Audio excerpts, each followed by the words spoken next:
It's not a good day, it's not a good week, as once again we're having another mass shooting in this country that has happened now in a school in Nashville, Tennessee that has killed 6 people and the gunman. 3 of them were children and 3 of them were adults at that school.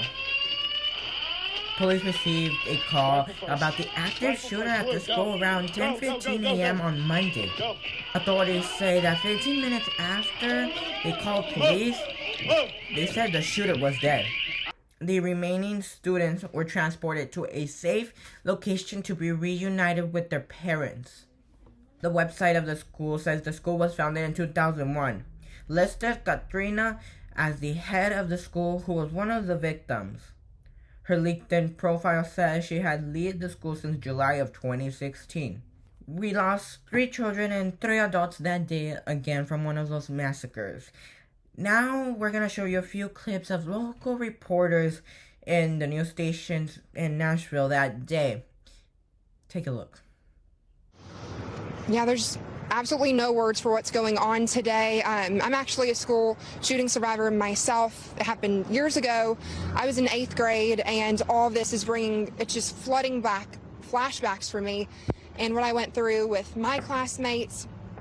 I was actually in the hallway during break when the gunman opened fire, shooting one of my peers and killing them. And just after hearing the gunshots, I just knew to run and hide. I hid underneath the risers in my choir class, and those minutes and hours of waiting to be released by police officers, that just felt like a lifetime. We're hearing from their administrators, letting them know that they are okay and that they are monitoring the situation closely. Holly, Amanda? Yeah, speaking of that, I'm getting emails from my child's school that they're going into lockdown at this time just as a precaution, and that one of my other children's schools is working with security to make sure that they've got everything safe. They're going to be okay.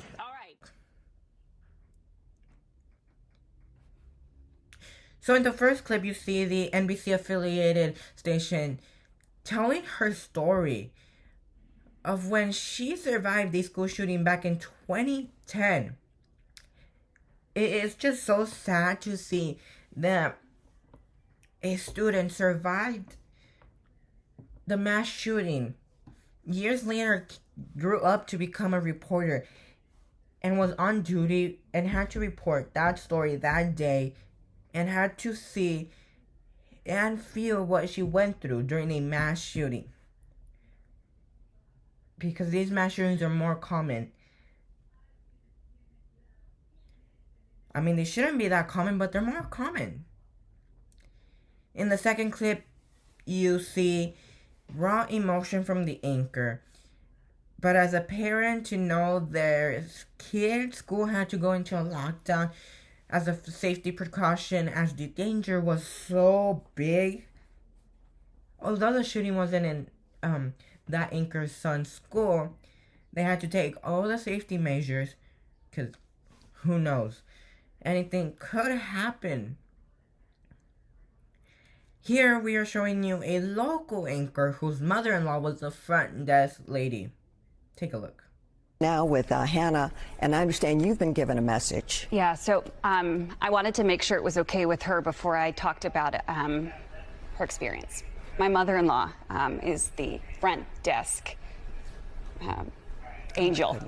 For sure. She is, and she was at the school this morning. However, Diana was able to come out of this safe.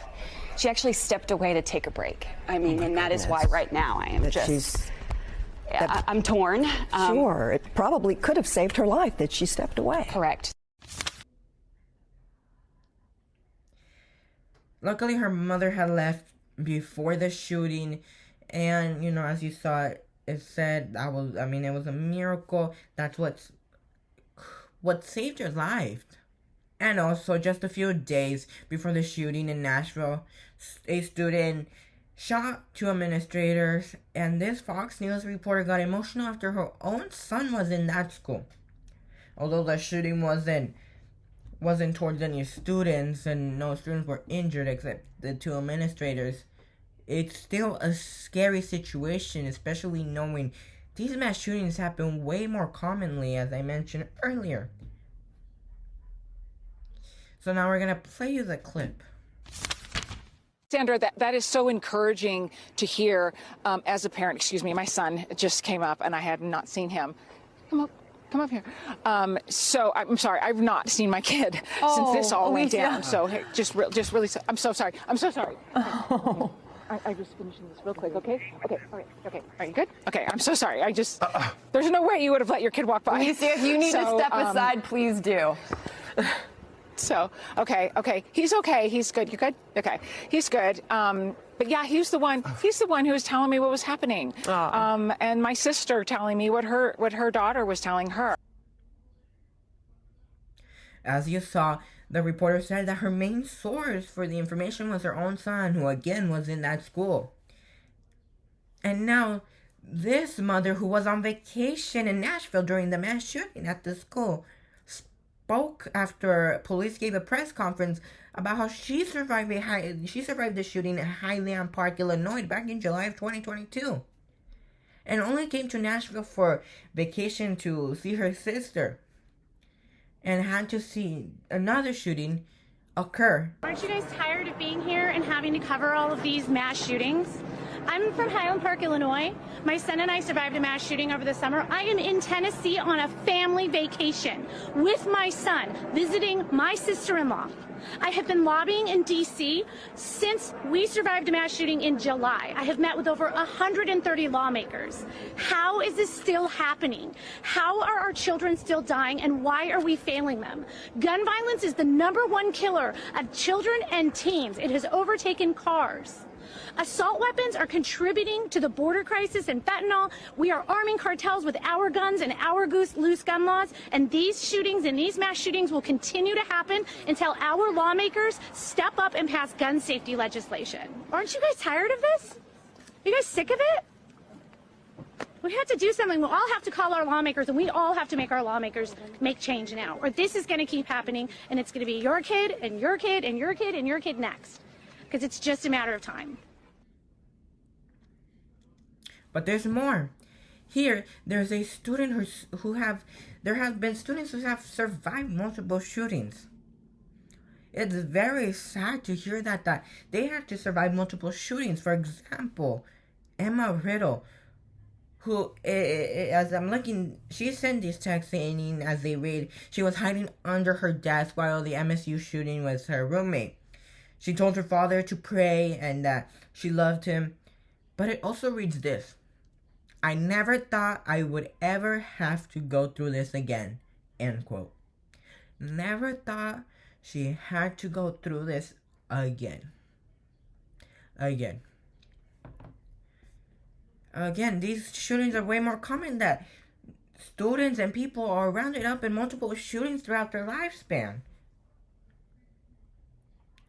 Emma survived her shooting in her high school 15 months before the MSU shooting. Then 15 months later was also in the MSU shooting that ended up killing 3 people and injuring 8. Now for a sincere, serious talk. When is enough yet? When? The classrooms are where we and your children enter to not only be taught, but supposed to be a safe environment. But yet we're seeing a lot of young students and also staff members being killed because of these mass shootings. This has become the leading cause of death. It has taken over car crashes in the past few years. Why do teachers have to worry of this kind of event to ever happen at any moment?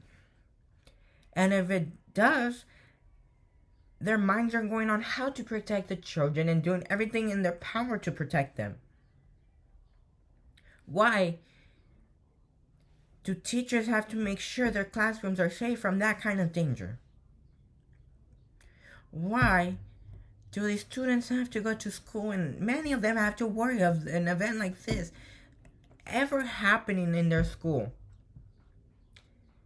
Teachers are there to teach the students, but it's disgusting and horrifying. They could give up their life to save the children in case of any of this kind to ever happen.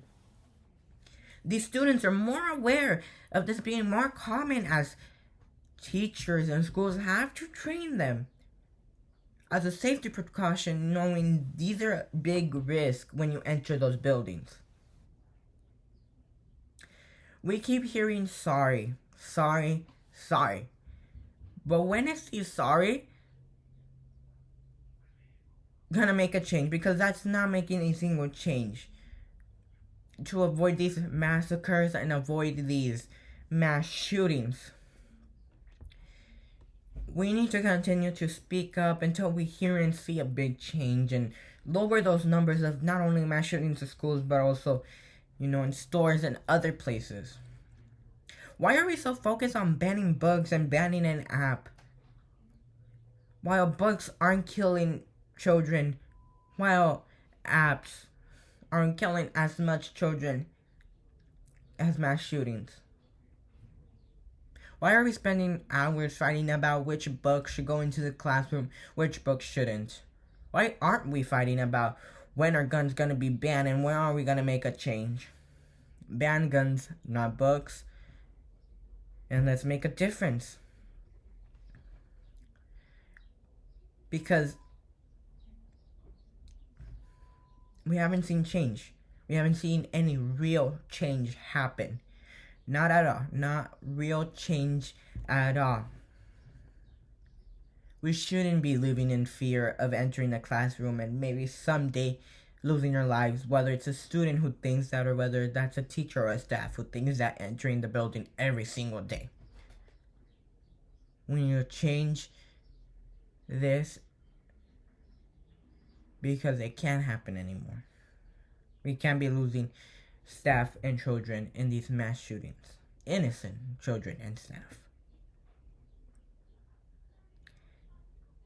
And now we'll continue the show, and we're moving on to our next story where I need to breathe. We're moving to our next story